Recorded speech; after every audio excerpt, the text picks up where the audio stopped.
एक बार की बात है, जब भगवान गणेश बाल्यावस्था में थे तो कैलाश पर्वत के पास एक निर्जन वन में खेलते खेलते दूर निकल गए। वहां एक बूढ़ा साधु भूखा प्यासा ध्यान में बैठा था। गणेश जी ने देखा कि उसके पास खाने को कुछ नहीं था और वह अत्यंत दुर्बल हो चुका था। गणेश जी को दया आ गई। वे पास की झील से कमल के पत्तों में जल भरकर लाए और वन में छिपे मीठे फल इकट्ठे करके साधु को भोजन कराया। साधु की आंखों में आंसू आ गए। वह बोला, बालक, तू कौन है? गणेश जी ने मुस्कुराकर कहा, मैं तो एक छोटा सा सेवक हूं जो भूख और दुख नहीं देख सकता। साधु ने आशीर्वाद दिया, तेरी करुणा अमर हो जाए।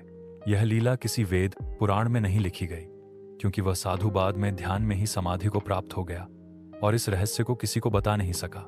पर कहते हैं वह जगह आज भी गणेश जल नाम से जानी जाती है, जहां हर साल बिना किसी बुलावे के हाथियों का झुंड आता है, मानो अपने बालस्वरूप प्रभु को नमन करने।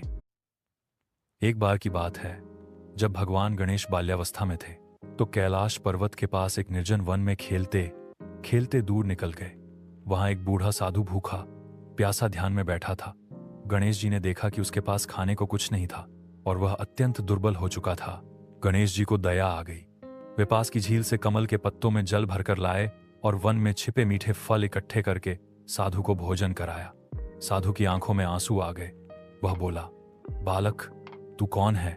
गणेश जी ने मुस्कुराकर कहा, मैं तो एक छोटा सा सेवक हूं जो भूख और दुख नहीं देख सकता। साधु ने आशीर्वाद दिया, तेरी करुणा अमर हो जाए।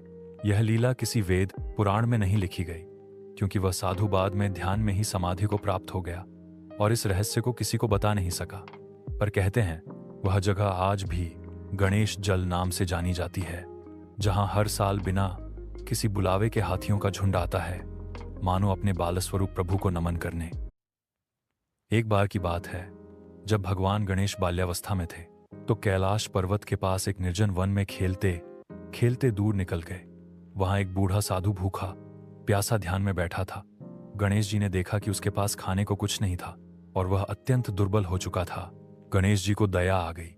वे पास की झील से कमल के पत्तों में जल भरकर लाए और वन में छिपे मीठे फल इकट्ठे करके साधु को भोजन कराया। साधु की आंखों में आंसू आ गए। वह बोला, बालक, तू कौन है? गणेश जी ने मुस्कुराकर कहा, मैं तो एक छोटा सा सेवक हूं जो भूख और दुख नहीं देख सकता।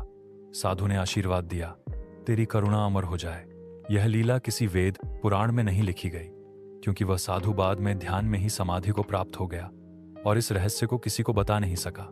पर कहते हैं वह जगह आज भी गणेश जल नाम से जानी जाती है, जहां हर साल बिना